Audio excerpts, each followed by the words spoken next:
Hi, this is Andy White with John Broughton on Retrospectives 3 SER KC Radio. 20 years and counting.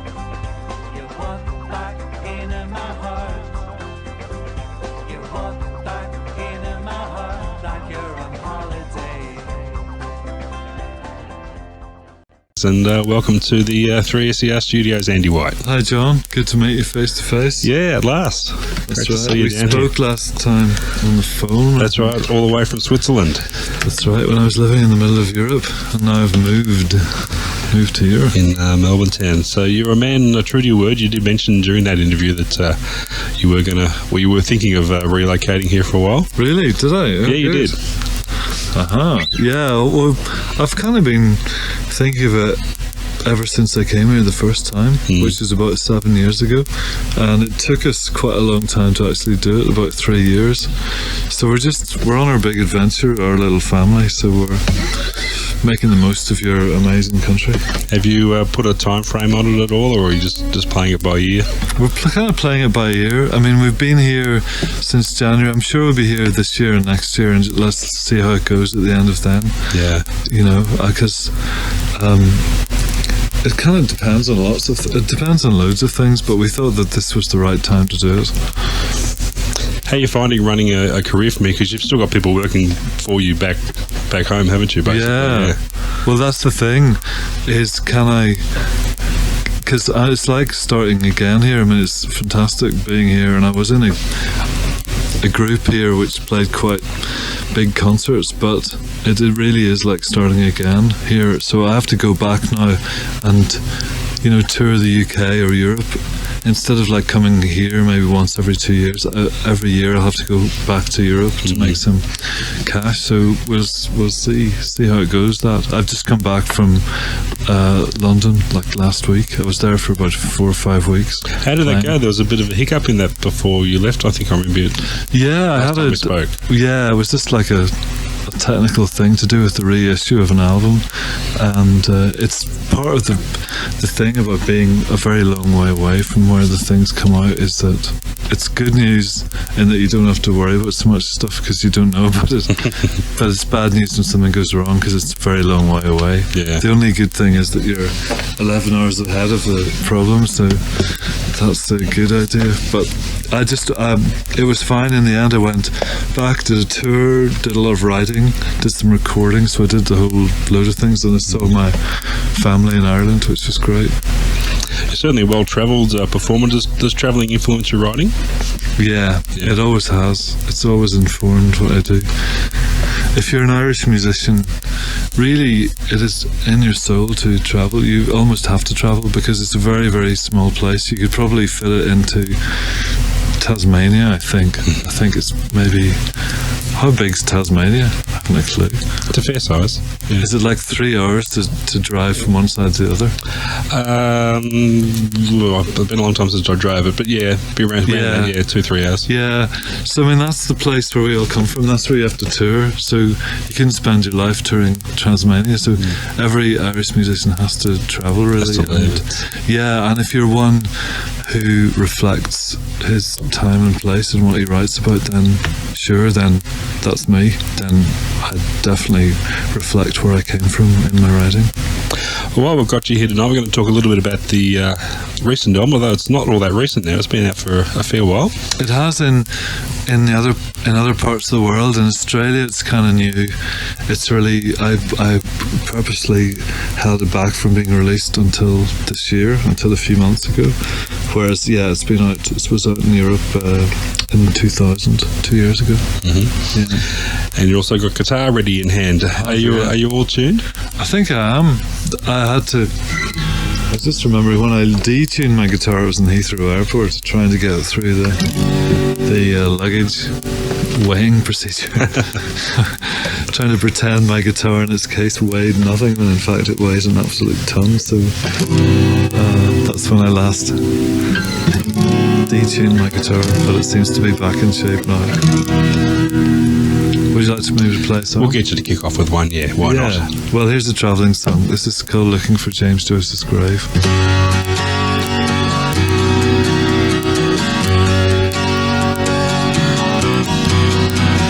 said it would be hard to find. They said I might not find it at all. I started off in Dunleary, my back pressed against an old stone wall.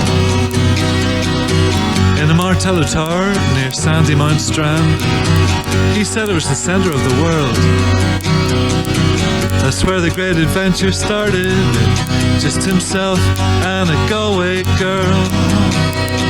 Looking for James Joyce's grave. Looking for James, I was looking for James Joyce's grave. People say he rewrote the English language, though it was not strictly his native tongue. And many have tried since this tall, skinny man put pen to paper, confused, not elected, undisturbed, and excited everyone. You know his country just couldn't hold him. Oscar Wilde, Samuel Beckett, Yeats and Swift too. Now it's up to us in these enlightened days. That's all of us, me and you, should go looking for James Joyce's grave. Looking for James Joyce's grave. He travelled around Europe, pursued by death. I found his grave out in Switzerland, in a neutral country, in 1941, in a land fit for exiles, where the light was at last shut out from his eyes. I asked at the hotel, they didn't know. Told me to go to the train station. At the train station they told me to go to information, and information mentioned a zoo and a beautiful view of the city. On the way I saw a dog as small as a mouse. I saw a dog as big as a house. I saw a puppet playing Lucille by Little Richard in a market square, and hundreds and thousands of tiny black and white ballroom dancers whirling sporadically and magnetically in a shop window. On the way I stopped off in a bar cafe, brimming full of all these beautiful black-clothed people, playing dice, drugs, chess, backgammon round splintered tables, anarchist literature on the floor, expressionist art on the walls, and death metal raging from a cracked speaker in the corner. I was looking for James Joyce's grave. Looking for James, I was looking for James Joyce's grave. I finally found his grave, high on a hill just beside the zoo, with a beautiful view of the city. First I saw the statue, specs, slicked back hair, the fiery, wiry keeper and crucifier of his country's conscience, and of all of our unconscious. In an autumn crescent of gold, green and brown, I brushed the fallen leaves off the inscription plaque, which was just beside the zoo, and I had such a beautiful view of the city. Looking for James, I was looking for James Joyce's grave. Looking for James, I was looking for James Joyce's grave. I remember writing this song, my home city was in the rain. The lights coming on, it was Saturday evening. I was ready to go, looking again. Looking for James, I was looking for James Joyce's grave. Looking for James, I was looking for James Joyce's grave. James Joyce's grave. La da da da da da da da da da da. La da da da da da da da da.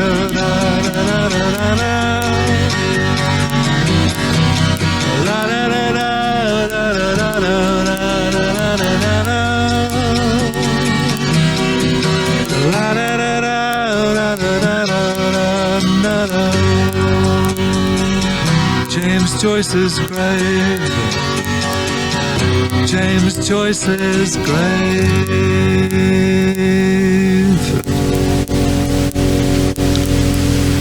Very nice indeed. Oh, it's a journey. It's a real mouthful, isn't it? Yeah. Whoa.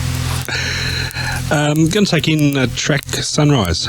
Sunrise. From the new album. I believe you sent the original demos of that to David Brody. I did. Yeah. Sunrise was the first song I wrote on the new record. I wrote it in a little wooden house, looking out at the mountains and with the river in front of the window. Just an amazing scene of being in the middle of Europe, far from the sea. And it was funny you played a track from my friend the Chocolate Cake, because I'd met David here in Melbourne, and I knew that he would add a real atmosphere to this record, so I sent him the tapes of Sunrise, and it came back with one of his very distinctive keyboard things on it. And that was so did you give him an idea what you wanted, or you pretty much left it to him? I think we kind of know each other well enough to I just knew that he would put on something good. He's great, David. I think a lot of musicians, when you know each other and you know their style, you can maybe suggest something to them, but you pretty much know what they're going to put on, this kind of atmosphere, and that's the best way. That's the best thing, is if you don't have to tell people exactly what you want. Okay. And you mentioned it was the first song that you wrote for the album. Is there a point where you come to where you decide, well, now it's time to start writing for a record, or...? Pretty much. I mean, not your first one, because your first one you write until the age at which you start to record it, which could be like 18 years or 25 years. But when you are in the process of writing albums, there becomes a time when you know you've got to start writing the next one. And even if you've written one or two songs, in the back of your mind is, this could be the start of the next record, always, I think. And I think anybody who says different isn't really telling the truth. So I think it's a great moment when you realise the tone of the next record, and that's the important thing to discover, really. Well, we'll take that track in. There's a coffee waiting for you out in the office. Oh, great. And give you a chance to warm the vocal cords some more. Okay. Any song in particular you think sums up the theme of the album?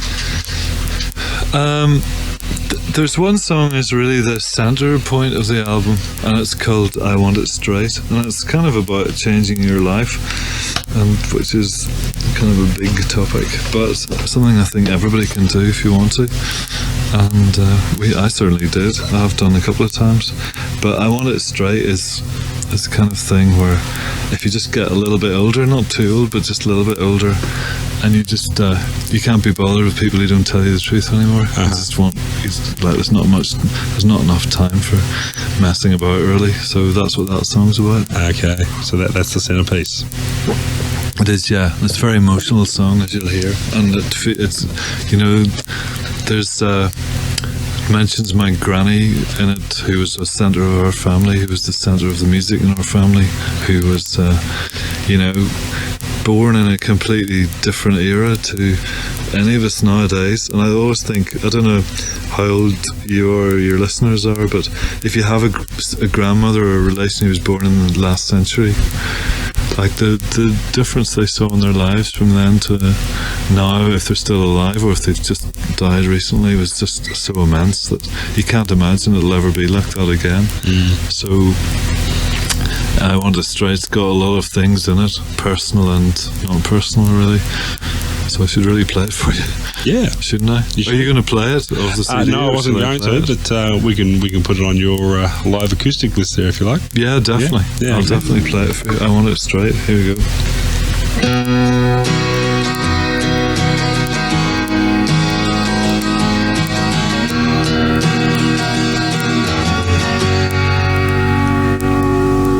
I spent too long in 99 thinking about the future.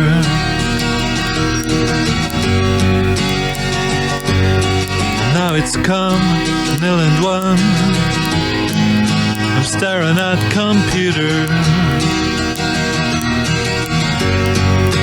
I want it straight, I want it now.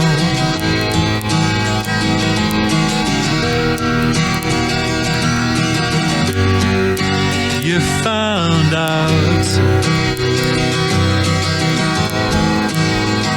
somehow. I was fine in 99. staring at the tulips.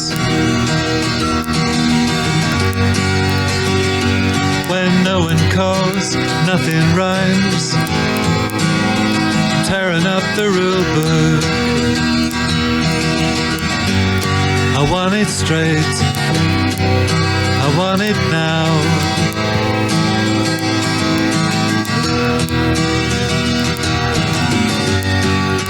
You found out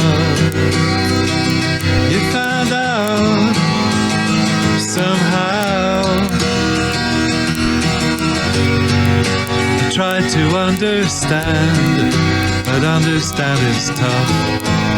I tried to be a man, but being a man's so rough. And I was caught between the devil and the sea. Why didn't we only let it breathe? Let it breathe.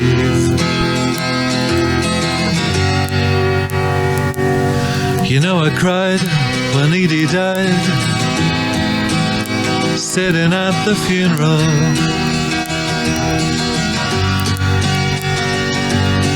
She was born in 99, when world was really rural. Now clever is as clever does, and no one here is stupid.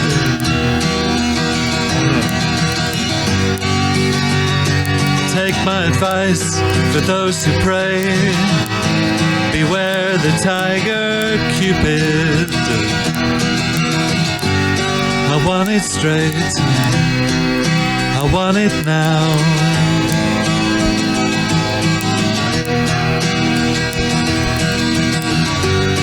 You found out somehow.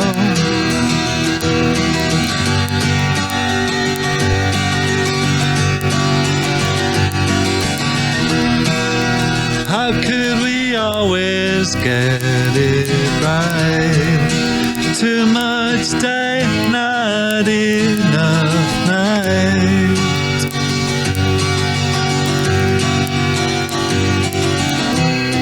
Do do do do do do.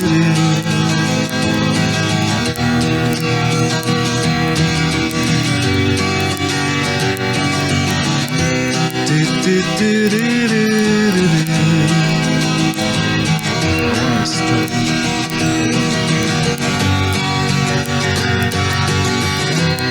I want it straight, I want it now.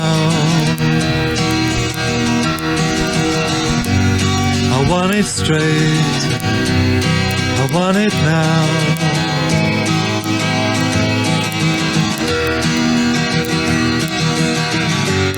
I want it straight, I want it now. Somehow I want it straight, I want it now. Somehow I want it straight.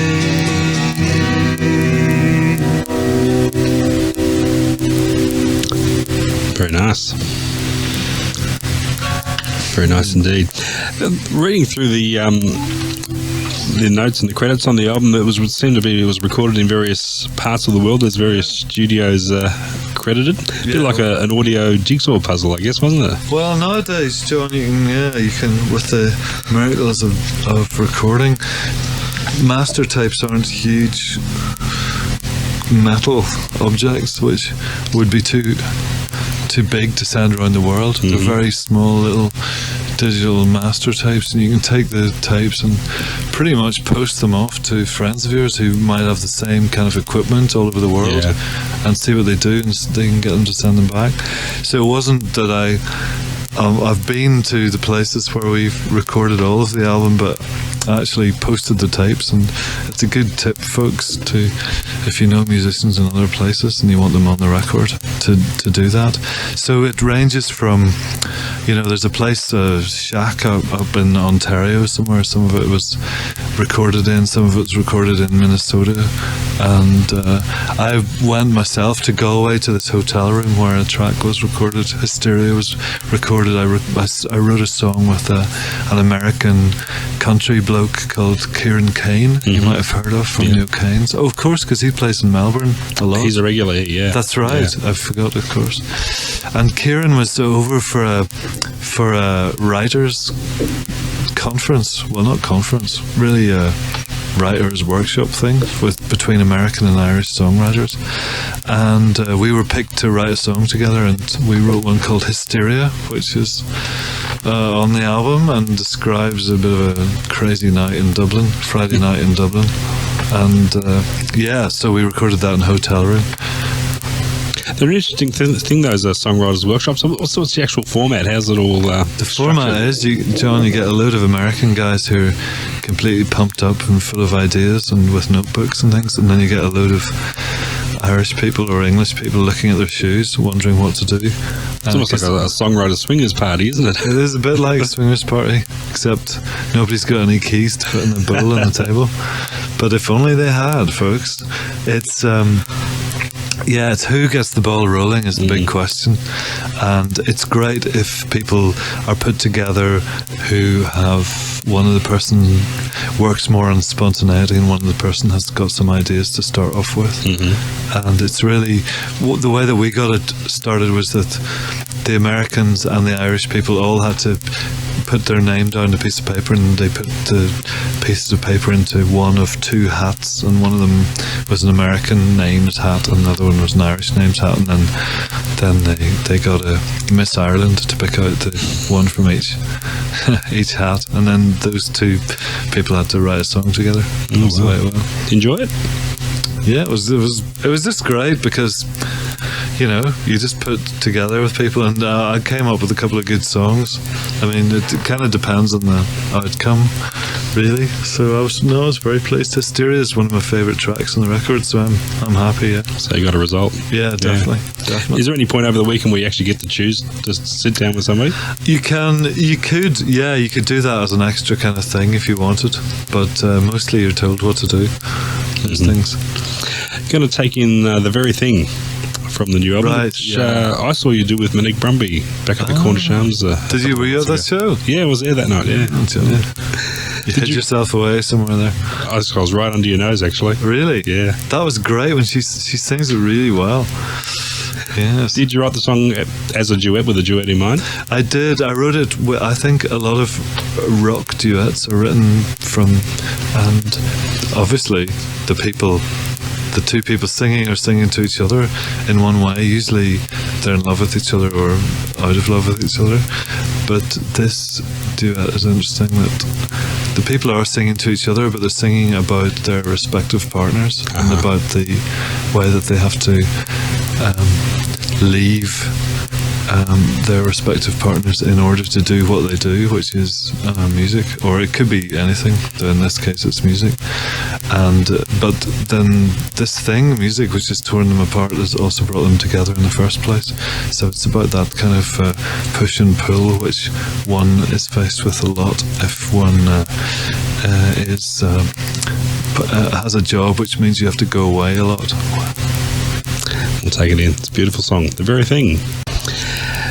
How do Melbourne audiences compare to other audiences you face around the world? Because you've been around. More sunny, more sun-kissed than audiences at home.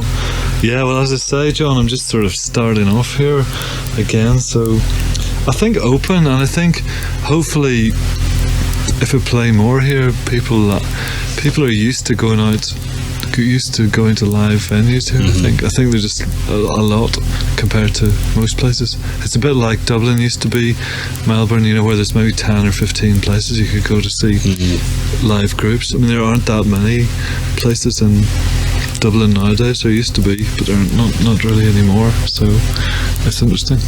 This album was as you say before, it was actually recorded around 99, 2000. Is it hard to speak of, when you're in interview situations like this, to talk about this album as a new record when it's it's not really very present in my mind, and I think that I really think that you have to appreciate and savour the release of a record nowadays, because it is, in one way, it's really easy to release records, and there are hundreds and thousands of records being released because anybody can do it. You can record records in your house and you can release them yourself on your own record company, and it's, which is great and all that.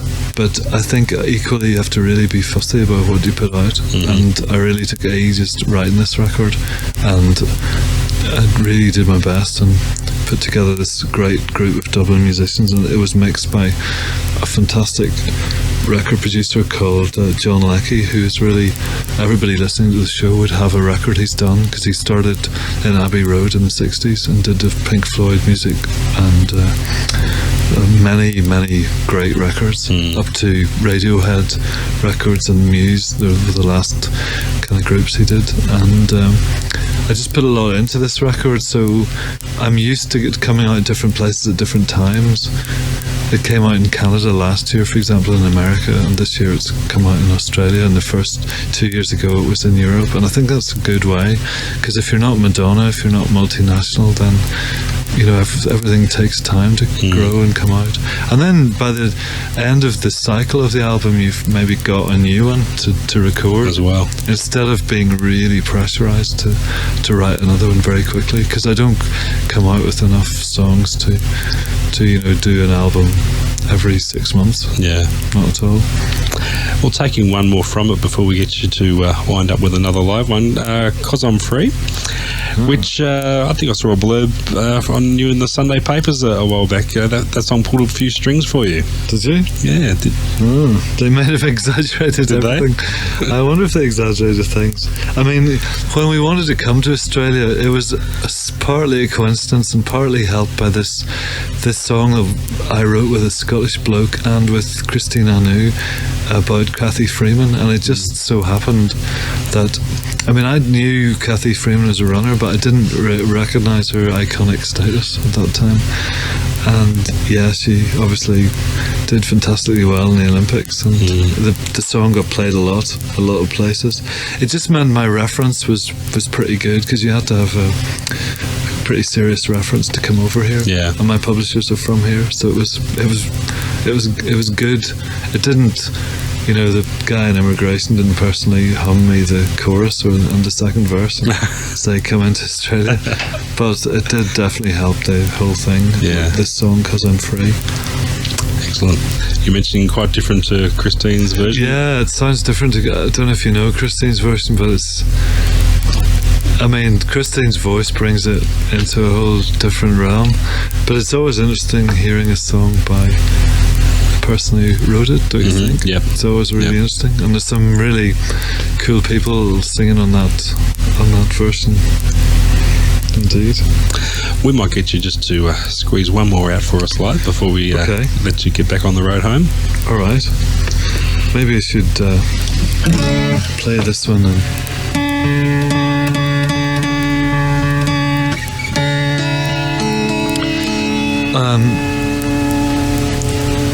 earlier this year, just before I came to Australia, I played a concert in London, which was, it was always going to be my last concert before leaving Europe, and I didn't really know what to play I'd done a series of concerts in this really cool little tiny club in Denmark Street in London, which is where Tin Pan Alley was, or is, where all the songwriters in London sat in smoke-filled offices writing hit tunes, and there's a little club there called the 12 Bar Club, which is a fantastic place, and I'd played a whole series of concerts over the last few years at this club, and I asked the internet fan club to write me the song list, so I didn't have to wonder which songs to sing, and this was number one on the list, so I'll play it for you tonight. We recorded the album as well, and you can actually get a record of the whole concert, which is called after this song, and it's called A Million Miles.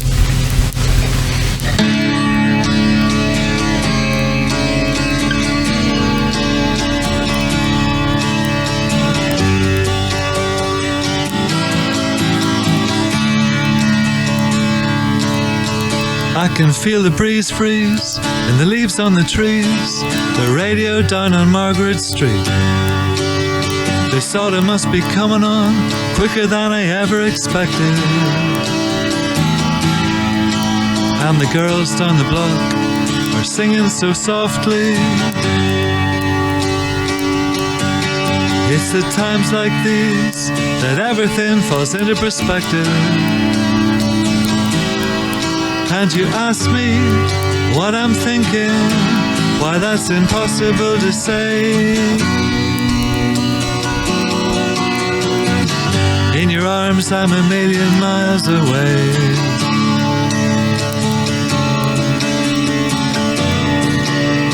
A million miles away.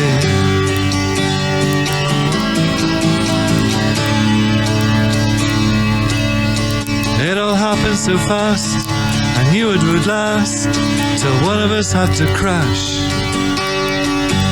The only thing was, I always thought it would be me. And I still can't see your face as you turned into a long lost photograph. For we always moved so gracefully. And you ask me, what am I singing about? It must just be the time of the day. In your arms I'm a million miles away. You asked me, could I ever forget about you? To that, what else is there to say? Look up at the stars, they're a million miles away. Look up at the stars, they're a million miles away. Look up at the stars tonight on your way home. 'Cause they're nothing but a million miles away. La-da-da-da.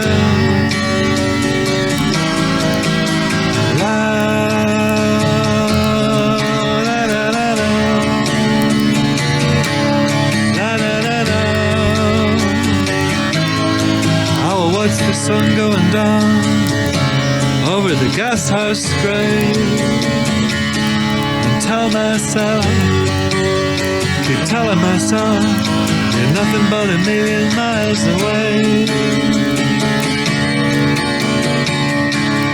Da, da, da, da.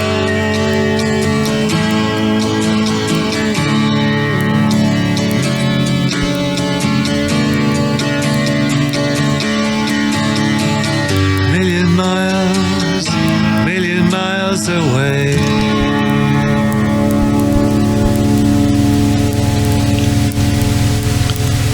Lovely. That's it, a million miles away. One of many you may hear Andy sing at the Spiegel tent on Sunday night. That's right.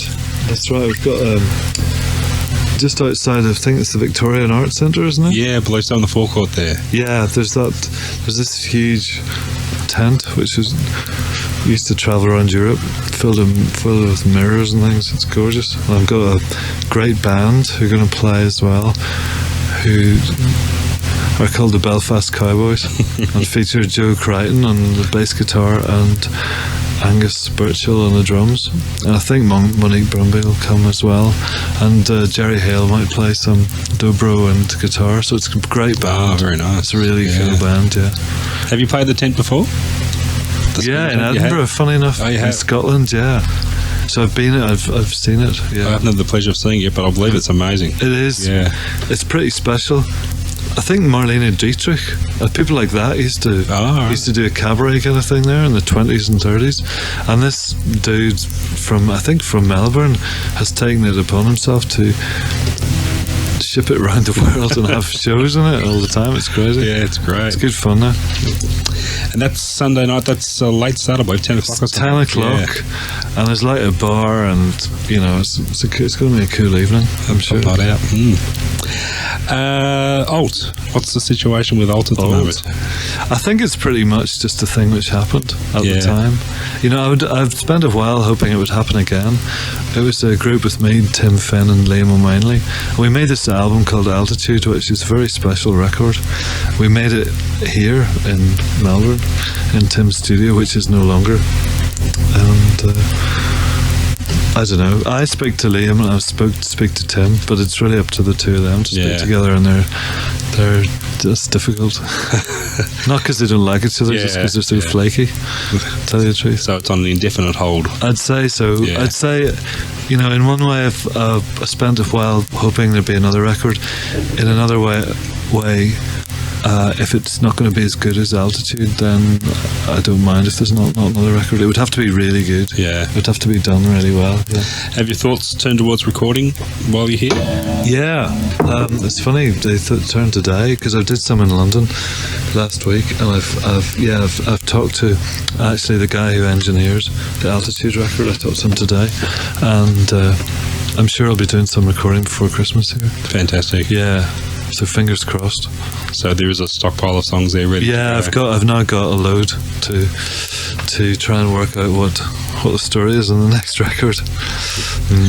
And what else is on your books for the rest of the year? You pretty much staying put in here in Melbourne for the rest of the year? Or? Yeah, we got a concert at the end of the year in the Cornish Arms, and I've got that's on the 14th of December. Us with Monique is opening up, and I've got some concerts in Sydney, and really it's just trying to get things going here, John. Yeah. Hoping people show up for gigs and seeing if I can make a go of it here. You're doing the festival season in the new year? And I'm doing the National Folk Festival. Oh, you are? And WOMAD. Mm-hmm. Oh, terrific. But WOMAD, I know those guys from Europe for a long number of years. I really get on with them very well. And my violin player's coming over from Scotland. He's a really classic player, so it's looking exciting, yeah. Outstanding. Indeed. All we need is summer. Yes, well, we'll get to that. It's coming. Summer and rain. Yeah, we need the rain pretty badly. So we need both of them at the same time. Andy, got to thank you for coming down. It's been great to see you here. It's a pleasure to see you. Great to have you in Melbourne. The songwriting stocks have risen sharply in Melbourne since you've been here. It's fantastic to have you as part of our music team. We're going to go out with St. Patrick's Day. Oh, that's an interesting choice there. Baffling to you how other parts of the world celebrate St. Patrick's Is that Day? Good Luck St. Patrick or St. Patrick's Day? There's two songs. Is that St. Patrick's Day? Closer on the album, yeah. Oh, right. Yeah. So you've got a very interesting version of the album. Good. That's nice. Let me see the front of it. Yeah, you've got the Canadian one. That's good, because it's got 3 extra tracks, and that's one of them. Okay. Right. Yeah, St. Patrick's Day, I mean, people usually clap you on the back and expect you to drink massive quantities of green Guinness that day. And sure, I'm your man. I'm there drinking green Guinness. But on the other hand, if you actually live in Ireland, it's for a completely different experience. I mean, for me, growing up, it was a school holiday. That's what it was. It was nothing. It was like it wasn't really connected with ideas of being Irish or anything. Yeah. So that's what this song's about, really. We'll go out with that. Thanks again, Andy. Okay. And hopefully we'll catch you at the Spiegel tent on Sunday, and andywhite.com is the website. That's the one.